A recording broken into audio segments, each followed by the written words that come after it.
नमस्कार साथियों। तो आज है 22 मार्च 2026। दोस्तों कल 23 मार्च मंडे से फिर से बाजार ओपन होने जा रहा है। तो ज्यादा टाइम वेस्ट नहीं करेंगे, बहुत सारे शेयर मार्केट से रिलेटेड जानकारी देना है आप लोगों को। सीधा मुद्दे पे चलते हैं। तो रिक्वेस्ट करूंगा आप सभी को, प्लीज वीडियो को बिना स्किप के पूरा अंत तक जरूर देखना, और खास करके दोस्तों इस वीडियो की आखिरी 3-4 मिनट पे जब हम मार्केट डिटेलिंग में एनालिसिस करेंगे, मतलब कल मोस्ट प्रोबेबली मार्केट किस तरफ खुल सकता है, किस तरफ मूवमेंट हो सकता है, अपवर्ड मूवमेंट या डाउनवर्ड मूवमेंट, अगर गिरा तो कहां तक गिर सकता है, निफ्टी बैंक निफ्टी की रेजिस्टेंस सपोर्ट सब कुछ हम डिफाइन करेंगे। तो मिस मत करना आखिरी पार्ट को, ठीक है। तो आइए सर, सबसे पहले चेकआउट करते हैं कि आज हमारे मार्केट एनालिस्ट दोस्त ने क्या कहा। देखिए, आज इस टॉपिक को कवर किया है सेंट्रम फिनसर्व की तरफ से एक एनालिस्ट ने। अच्छा, लास्ट डे मतलब शुक्रवार के दिन मार्केट हो सकता है कि ग्रीन में क्लोजिंग दिया, बट इंडियन मार्केट क्लोज हो जाने के बाद रात में यूएस मार्केट हमने देखा बहुत खराब था। गिफ्ट निफ्टी गिर गया, एक्सिस निफ्टी गिर गया। तो जिसके बेस पे इमीडिएट सपोर्ट लेवल, देखिए भले ही लास्ट डे क्लोजिंग दिया आपके 23,100 के ऊपर, but immediately support point mention किया है 22,900 को। नोट करना, इमीडिएट सपोर्ट पॉइंट मेंशन किया 22,900 को।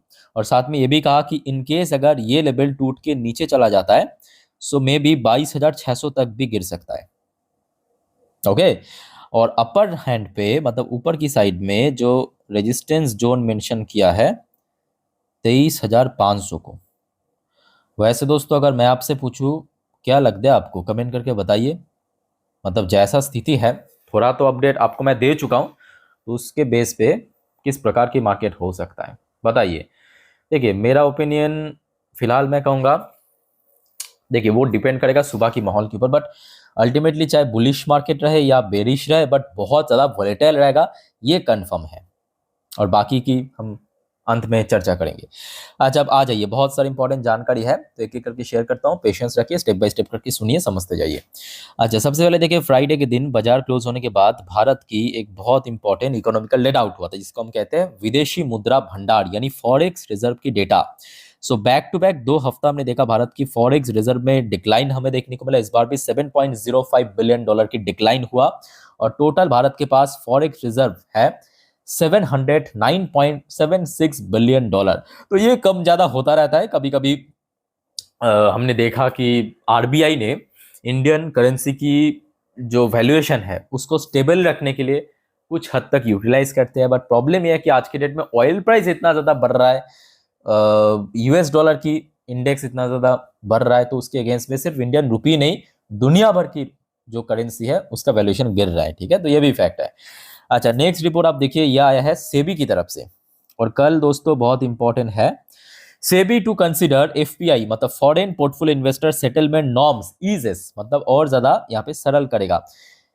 Intermediary reform at key board meet on Monday. कल दोस्तों सेबी की इस बोर्ड ऑफ डायरेक्टर की मीटिंग में भी एफपीआई की जो सेटलमेंट नॉर्म्स या रूल्स में कुछ ना कुछ यहाँ पे और ज्यादा इजी कर सकता है, ठीक है। तो कल इस मीटिंग के आउटकम आते मैं आपको इन्फॉर्म कर दूंगा जरूर, रात को हो या शाम को हो, जब भी आएगा।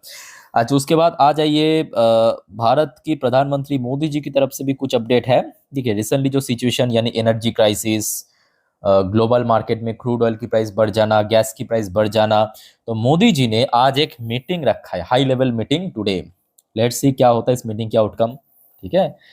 यही जो अभी सिचुएशन है उसके ऊपर बेस करके। अच्छा, उसके बाद आ जाइए आपके अप्रैल पे जो भारत की एमपीसी मीटिंग है, मतलब आरबीआई की एमपीसी मीटिंग है अप्रैल पे, उसके ऊपर वाई आरबीआई में avoid a rate move in April despite strong domestic macros. So इस बार जो बताया जा रहा है कि देखिए भारत, ये फैक्ट है कि भारत की जो डोमेस्टिक मैक्रो डेटा है, मतलब GDP data, CPA inflation, WP inflation, और अभी हो सकता है कि रिसेंटली पिछले 2 महीने पे थोड़ा इंक्रीज जरूर है, बट कंट्रोल पे है, ये फैक्ट है। पर उसके बावजूद भी यहाँ पे जो रिपोर्ट के अनुसार इस बार भी आरबीआई रेट कट नहीं करेगा, बल्कि होल्ड करेगा या अनचेंज रखेगा, क्योंकि करेंट सिचुएशन थोड़ा सा आप कह सकते हो कि इकोनॉमिकल झटका दे सकता है, ना केवल भारत के लिए, पूरे दुनिया के लिए, ये फैक्ट है। अच्छा, उसके बाद देखिए एक और रिपोर्ट है, industrial development gain momentum as builders sharpen focus on township. तो भारत में जो है खास करके जो मतलब टाउन एरिया पे, वहाँ पे इंडस्ट्रियल डेवलपमेंट बहुत अच्छे से यहाँ पे गेन कर रहा है। ओके, और लगभग 25% ऑफ जीडीपी आज मतलब 2035 तक पहुँच जाएगा यहाँ पे ग्रोथ देते देते। चलो अच्छी बात है। अच्छा, नेक्स्ट रिपोर्ट देखिए, थोड़ा सा नेगेटिव रिपोर्ट है। अब नेगेटिव रिपोर्ट कहना भी गलत बात होगा, क्योंकि ये एक्सपेक्टेड है। आज की डेट में जिस रफ्तार से एफआईएस बेच रहा है इंडियन मार्केट में, खास करके बड़े स्टॉक्स में जहाँ पे एफआईएस की होल्डिंग सबसे ज़्यादा है, तो अभी मार्च के महीने पे, आज आपके 22 तारीख चल रहा है, अभी भी 9 दिन बाकी है, मतलब ये महीना ख़त्म होने में 88,000 करोड़ बेच के निकल गया। और 2026 ये जो साल है, 2026 फरवरी में तो शुक्र है कि खरीदा था, जनवरी पे थोड़ा बहुत बेचा था, बट फिलहाल 3 महीना टोटल कंप्लीट भी नहीं हुआ, 1 लाख करोड़ बेच के निकल गया। और जैसे कि मैं आपको बार बार कहता हूँ, जब तक ना एफ या एफ की इनफ्लो मार्केट में दिखाई दे या आ जाए, बहुत मुश्किल है मार्केट में स्टेबल रिकवर की। जैसे कि आप फरवरी को उठाइए, फरवरी महीने पे आया था, जिस वजह से फरवरी महीने पे मार्केट रिकवर किया, निफ्टी फिफ्टी अपना हाई पे पहुंच गया था, है ना।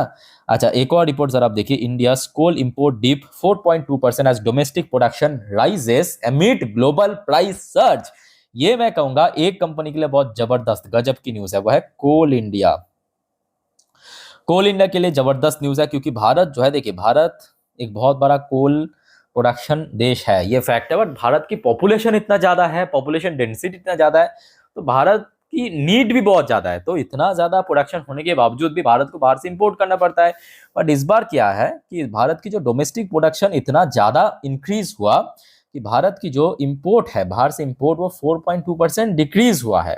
ओके, और खास करके एनर्जी क्राइसिस की वजह से, मतलब खास करके क्रूड ऑयल, गैस, वो वहां पे डिसरप्शन होने के कारण जो कोल है, नेचुरल रिसोर्सेज में कोल भी है, तो वो उसका जो चाहिए, डिमांड है, वो बढ़ रहा है, और वहां पे कहीं ना कहीं प्रोडक्शन भी बढ़ा रहा है। तो ये कहीं ना कहीं कोल इंडिया के लिए डायरेक्टली बेनिफिट पहुंचेगा, ठीक है। अच्छा, भारत की एजुकेशन मिनिस्टर, बहुत लोग को शायद पता नहीं है, जिनको पता नहीं है जान लीजिए, धर्मेंद्र प्रधान जी, ठीक है, भारत की एजुकेशनल मिनिस्टर, इनकी तरफ से ये स्टेटमेंट दिया है कि India will rise to tackle global challenges, support emerging economies. So इनकी बात मैं कहूंगा ठीक है, मोस्टली सही है, मोस्टली सही है, बिकॉज भारत आज की डेट में जिस स्ट्रैटेजी के साथ आगे बढ़ रहा है, मतलब वॉर की जो इम्पैक्ट है, आई डोंट नो कि आप में से कितने लोग बाहर की देशों में कितना क्या चल रहा है, कितना फॉलो करते हैं, बट मैं आपको थोड़ा बता देता हूँ। देखिए, भारत में जो गैस की प्राइस इंक्रीज हुआ ना, कमर्शियल एलपीजी या डोमेस्टिक एलपीजी, पूरे दुनिया में भी उससे ज़्यादा इंक्रीज हुआ, जबकि उसके साथ साथ पेट्रोल डीजल की भाव भी बढ़ा दिया, जबकि भारत में ऐसा कुछ नहीं हुआ। तो इनके बात मैं कहूँगा मोस्टली सही है, और कुछ हद तक मैं कहूँगा ये थोड़ा मुश्किल भी है, क्योंकि वॉर जितना आगे एक्सटेंड करेगा, उतना ही देखिए भारत के लिए और ज़्यादा चैलेंज हो जाएगा। तो उस केस में भारत को भी जो एनर्जी की प्राइस है वो बढ़ा देना पड़ेगा, ठीक है। उस टाइम पे क्या होता है वो देखने लायक रहेगा। और ये भी फैक्ट है कि मार्च की जो इन्फ्लेशन डेटा, वो काफ़ी हद तक बढ़ेगा, और ये सिर्फ भारत में ही नहीं, दुनिया में बढ़ेगा, ठीक है। अच्छा, 2 कंपनी की शेयर कल के लिए बहुत इंपॉर्टेंट, याद रखना, मैं ऑलरेडी अपडेट दे चुका हूँ, जिन्होंने नहीं देखा वो वाली वीडियो थोड़ा एक बार देख लेना, ठीक है। फोर्स मोटर एंड गॉड्सफ्रे फिलिप, ये 2 कंपनी एफएनओ सेगमेंट पे लिस्ट होने जा रहा है 1 अप्रैल से, मतलब 1 अप्रैल से ये 2 कंपनी की शेयर फ्यूचर एंड ऑप्शन आप चाहे तो ट्रेड कर सकते हो, ठीक है। अच्छा, एक और अपडेट है आपके टोटल एनर्जी की तरफ से। टोटल एनर्जी की जो चीफ है, उनकी तरफ से कहा गया, war more than 6 months would hit global economy. देखिए, इनके बाद मैं कहूंगा 80% सही है। आप पूछेंगे भाई 80% क्यों, 100% नहीं क्यों? क्योंकि इन्होंने जो कहा है कि ये वॉर अगर और 6 महीना एक्सटेंड कर गया तो ग्लोबल इकोनॉमी में इम्पैक्ट पड़ेगा, ये गलत बात है।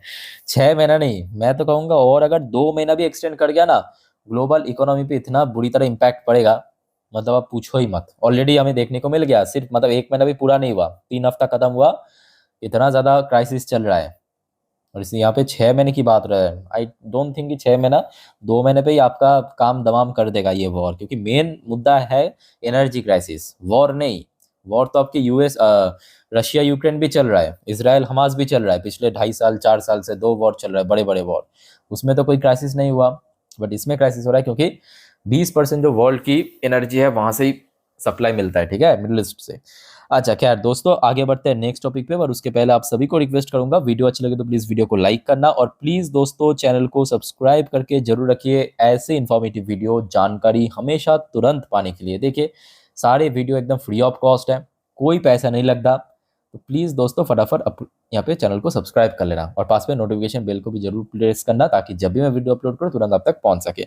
और वैसे भी देखिए, आप जब सब्सक्राइब करते हो, लाइक करते हो, वीडियोस को शेयर करते हो अपने दोस्त के साथ, फैमिली के साथ, तो मुझे भी बहुत ज़्यादा मोटिवेशन मिलता है इस प्रकार की जानकारी आप तक पहुंचाने के लिए, एकदम तुरंत अपडेट। ओके, अच्छा फिलहाल यहाँ पे शॉर्ट में देख लीजिए, बिकॉज पिछले 2 दिनों पे एक आध बार तो मैं आपको दे ही चुका हूँ। यूएस मार्केट की सेंटीमेंट लास्ट डे काफी खराब था। डॉ जोन्स की पोजीशन 0.96% नीचे, नैस्डैक की पोजीशन 2% नीचे। क्रूड ऑयल की प्राइस में भी काफी गेनिंग हुआ था, गोल्ड की प्राइस में भी थोड़ा सा ड्रॉप हुआ था, सिल्वर की प्राइस में भी थोड़ा बहुत ड्रॉप हुआ था। इंडियन करेंसी की वैल्यूएशन रिकॉर्ड लो पे पहुंचा, बट यहाँ पे एक फैक्ट है, जियो पॉलिटिक्स में दोस्तों हर 2 घंटे पे बहुत चेंज हो रहा है। आई थिंक कि आपने आज ये जो आज दिन की पहली वीडियो मैं पोस्ट किया था, ये वाली वीडियो आपने देखा होगा, ठीक है। उस टाइम पे जिन सब अपडेट आपको मैं दिया था, अभी अभी मतलब ये वीडियो रिकॉर्ड करने से ठीक 10-15 मिनट पहले कुछ और प्रकार की अपडेट भी आया है, ठीक है, जो आपको मैं नेक्स्ट वीडियो में दूंगा, तो मिस मत करना, देखना। और कल सुबह तक क्या होता है वो सबसे इम्पॉर्टेंट है, वाइटल है, ठीक है। बट फिलहाल देखिए, अगर ऑयल प्राइस बढ़ता गया ना गिर के, तो इंडियन रुपए की वैल्यूएशन आराम से अगले एक हफ्तों में, मान के चलिए अगले एक हफ्तों में 95 तक भी पहुंच सकता है, जो कि बहुत ही बुरी बात है, ठीक है। अच्छा, कुछ इंडियन कंपनी की पोजीशन लास्ट डे कैसा था देख लीजिए, जैसे कि विप्रो एडियर वर्शन 1.83% नीचे क्लोजिंग दिया था, इन्फोसिस के एडियर वर्शन ½ % ऊपर, आईसीआईसी बैंक की एडियर वर्शन लगभग 2.5-3% नीचे आके क्लोजिंग दिया था। एचडीएफसी बैंक की एडियर वर्शन भी सेम टू सेम लगभग 2.91% नीचे आके क्लोजिंग दिया था। अच्छा वैसे तो देखिए, मैं कहूँगा इसका कोई उतना इंपॉर्टेंस नहीं है, मतलब ये जो एक्सजीएक्स निफ्टी की क्लोजिंग फ्राइडे नाइट को हुआ था, उसके बाद तो बहुत सारे कुछ हो चुका है ना, बहुत सारे अपडेट आ चुका है, अलग अलग डिफरेंट टाइप ऑफ इंफॉर्मेशन मिल चुका है, कभी पॉजिटिव इंफॉर्मेशन, कभी नेगेटिव इंफॉर्मेशन। सो जो भी है, फ्राइडे नाइट को काफी नीचे क्लोजिंग दिया, तो ये फैक्ट है। अब देखना होगा कि कल सुबह किस तरह ओपन होता है, ठीक है। सो दोस्तों, मैं एक काम करूंगा, मेरे बात को ध्यान से सुनना, कि कल इंडियन मार्केट ओपन होने से पहले सुबह सुबह मैं अपने इंस्टाग्राम स्टोरी में, ठीक है, अपने डॉ जोन्स की फ्यूचर, नैस्डैक की फ्यूचर, गिफ्ट निफ्टी की फ्यूचर की जो सुबह की अपडेट है दे दूंगा। मार्केट ओपन होने से पहले सिर्फ आप एक बार चेक कर लेना मेरे इंस्टाग्राम स्टोरी पे, लिंक आपको नीचे मिल जाएगा डिस्क्रिप्शन बॉक्स में, ठीक है। और एफआईएस तो लगातार सेल कर रहा है, और ये भी फैक्ट है कि जब तक ये वॉर रुक ना जाए, आराम से बेचेगा एफआईएस, आराम से बेचेगा। और ये वॉर अगर और 1 हफ्ता 2 हफ्ता एक्सटेंड कर गया ना, ये जो आज की डेट में मार्च पे 88 करोड़ के आसपास बेचा है, वो आराम से 1 लाख करोड़ पहुंच जाएगा, ठीक है। और दोस्तों अभी देखिए, बहुत सारे यहाँ पे जियोपॉलिटिकल अपडेट भी आया है, इस वीडियो में कवर नहीं कर रहा हूँ बिकॉज बहुत लेंथी हो जाएगा। तो जियोपॉलिटिकल अपडेट दोस्तों सेपरेटली नेक्स्ट वीडियो में दूंगा, ठीक है। आप अगर जल्दी सो जाते हो कोई प्रॉब्लम नहीं है, सुबह उठकर देख लेना, चैनल पे मिल जाएगा 12 बजे की वीडियो आज, मतलब जो नेक्स्ट वीडियो आएगा, ठीक है। चलिए, मार्केट को वो जानकारी आपको मैं दे चुका हूँ, जितने भी अपडेट था आज की। अब मैं आपको मार्केट एनालिसिस वाला पार्ट के ऊपर लेके चलता हूँ। तो दोस्तों अभी आपके सामने मैं ओपन कर लिया निफ्टी 50 की पिछले 3 महीने की कैंडलस्टिक चार्ट पैटर्न। देखिए, अब जो बात आपको मैं बताने जा रहा हूँ बहुत ही ध्यान से सुनना, अच्छे से ऑब्जर्व करना। देखिए, सबसे पहले तो अपने मतलब मेरे इंस्टाग्राम स्टोरी में सुबह चेक कर लेना, डॉ जोन्स की फ्यूचर, नैस्डैक की फ्यूचर, गिफ्ट निफ्टी की फ्यूचर, तो आपको ग्लोबल मार्केट के साथ साथ सुबह सुबह मार्केट की जो सेंटीमेंट है किस प्रकार के ऊपर, तो एक टाइप की मिल जाएगा कंफर्मेशन, ठीक है। अच्छा, उसके साथ साथ कल के लिए कुछ सेक्टर्स भी बहुत वाइटल है, फटाफट नोट करना, क्योंकि देखिए अभी जो स्थिति है, लग तो रहा है कि ऑयल प्राइस में थोड़ा सा डिक्लाइन हो सकता है, ऑयल सेक्टर को नजर रखना। अब देखिए, टोटली डिपेंड कर रहा है खबर के ऊपर, जैसे जैसे जानकारी मिल रहा है ईरान की तरफ से, यूएस की तरफ से, इसराइल की तरफ से, उसके ऊपर, ठीक है। जो जो डिसीजन लिया जा रहा है अलग अलग देश की लीडर्स की तरफ से, मिनिस्टर्स की तरफ से, सो उसके ऊपर ऑयल प्राइस वैरी करेगा। तो ऑयल के ऊपर दोस्तों, मतलब कल ऑयल सेक्टर्स के ऊपर नजर रखना, जितने भी ऑयल रिफाइनरी कंपनी है। उसके साथ साथ बैंक निफ्टी, आईटी सेक्टर, और है आपका ऑटो सेक्टर, ठीक है। तो ये 4 सेक्टर दोस्तों कल के लिए इंपॉर्टेंट। अब आ जाइए, ये होगा आपका एक दिन की चार्ट पैटर्न, ठीक है। अच्छा, लास्ट डे देखिए, भले ही शुरू में चल गया था, बट वहां पे सस्टेन नहीं कर पाया। कहाँ पे? यहाँ पे सस्टेन नहीं कर पाया, नीचे आके क्लोजिंग दिया। अच्छा, सबसे पहले हम देखिए डिफाइन करेंगे कहाँ पे रेजिस्टेंस है। तो रेजिस्टेंस के लिए दोस्तों यहाँ पे आप देख सकते हो ये पिछले 2 दिन की कैंडल्स है, मतलब ये आपके बृहस्पतिवार की कैंडल, ये आपके शुक्रवार की कैंडल, ठीक है। दोनों की जो अपर साइड में रेजिस्टेंस है, मतलब इंटरडे हाई टच किया था, वो लगभग सिमिलर लेवल पे है, ठीक है। तो अपर साइड में इमीडिएटली निफ्टी 50 के लिए 23,300 से लेके 23,350, ये क्या है, अपर साइड में रेजिस्टेंस। अच्छा, सबसे क्रूशियल लेवल की अगर हम बात करें, सबसे क्रूशियल लेवल वह 23,000, ये जो जोन है एक साइकोलॉजिकल जोन, इसके ऊपर होल्ड करना। क्या कहा, अब आ जाइए दोस्तों सपोर्ट लेवल कहाँ पे, वो आपको मैं दिखाता हूं। उसके लिए 4 घंटे की चार्ट पैटर्न देखिए। सबसे पहला जो इंपॉर्टेंट सपोर्ट लेवल बनेगा वह है बृहस्पतिवार, थर्सडे के दिन, जहां पे इंटरडे लो टच किया था। कहां पे टच किया था, 22,900 पे, ठीक है। अगर नीचे की तरफ गिरावट हुआ तो ये बनेगा सबसे पहला सपोर्ट जोन, गुड। अच्छा, इसके बाद क्या, इसके बाद रफली आप 150 पॉइंट नीचे मान के चलिए, इनकेस अगर और गिरावट हो गया 22,750, ये हो गया आपका दूसरा सपोर्ट जोन, ठीक है। तो निफ्टी 50 की सपोर्ट रेजिस्टेंस समझा दिया। अच्छा, आप कहेंगे सर मूवमेंट किस तरफ हो सकता है, ठीक है। देखिए आज की डेट में ऐसा स्थिति में है ना हम लोग, टोटली अनप्रेडिक्टेबल, ये ऑनेस्टली कह रहा हूँ, टोटली अनप्रेडिक्टेबल है। बट आशा रखता हूं कि अगर कल 23,000 को होल्ड कर गया, मेरे बात को कंप्लीटली सुनना, अगर कल 23,000 को होल्ड कर गया, भले ही थोड़ा वीकनेस हो, अगर होल्ड कर गया तो मार्केट दोस्तों एक अपसाइड दे सकता है। पर इनकेस अगर 23,000 को ही होल्ड नहीं कर पाया तो नीचे की तरफ सीधा डिक्लाइन, मतलब 23,000 पे मान लीजिए कि रेजिस्टेंस मिल गया, ठीक है, तो उस केस में डिक्लाइन भी हो सकता है। अच्छा, अब आ जाइए बैंक निफ्टी, इसका रोल भी बहुत इंपॉर्टेंट है। अच्छा, लास्ट डे हो सकता है कि निफ्टी 50 पॉजिटिव में क्लोजिंग दिया था, बट बैंक निफ्टी नहीं, bank Nifty kind of flat closing दिया था, और बैंक निफ्टी का आरएस इंडेक्स भी 28 के आसपास चल रहा है, ठीक है। ऐसे में बैंक निफ्टी की लास्ट डे क्लोजिंग कितना कितना ज़्यादा डेंजरस था, समझिए। लास्ट ईयर 2025 की बात है, बैंक्स जहाँ पे सपोर्ट मिला था, ध्यान से देखना, जहाँ पे मैं अंडरलाइन किया हूँ, ठीक है। और ये जो रेड कलर की dot dot dot dot line दिख रहा है, ये लास्ट डे क्लोजिंग की लाइन। तो अब समझ पा रहे हो कि ठीक उसके बॉर्डर लाइन पे क्लोजिंग गया, मतलब ये जो 53,500 कल के लिए कल बैंक निफ्टी के लिए सोमवार 53,500, इसको होल्ड करना सबसे इंपॉर्टेंट है। क्या है, सबसे इंपॉर्टेंट है, ठीक है। और लोअर साइड में तो सिंपल, अगर इस लेवल को क्रॉस करके और नीचे पहुंच गया तो यहाँ पे आराम से 53,000 से लेके 52,800 पहुंच जाएगा लोअर साइड में, ठीक है। और अपर साइड में तो अभी रेजिस्टेंस ही रेजिस्टेंस है, बहुत सारे रेजिस्टेंस इमीडिएटली। तो मैं कहूँगा लास्ट डे जहाँ पे हाई टच किया था इंटरडे हाई, मतलब 54,000, उसके बाद 55,000, ये सब दोस्तों रेजिस्टेंस देने के लिए बैठा है, ओके। सो दोस्तों मैं आपको निफ्टी 50 बैंक निफ्टी डिटेल में अच्छे से समझा दिया। और कोई आपका क्वेरीज है, कन्फ्यूजन है, कमेंट करके बताइए। अब देखिए, जो आपको मैं हमेशा कहता हूँ, याद रखना, मार्केट कितना रिस्की हो चुका है, कितना वॉलेटाइल है, खुद ही आप समझ पा रहे हो। तो गलती से भी एफएनओ ट्रेडिंग ये सब चक्कर में मत पड़ना। नॉर्मली वीडियो देखिए, सुनिए, समझिए। कोई प्रॉब्लम है तो मैं हुआ आप लोग के लिए, कमेंट करके बताइए। और दोस्तों चैनल को सब्सक्राइब करना मत भूलना, ऐसी जानकारी तुरंत पाने के लिए। तो मिलते हैं नेक्स्ट वीडियो में, टेक केयर, बाय बाय, जय हिंद।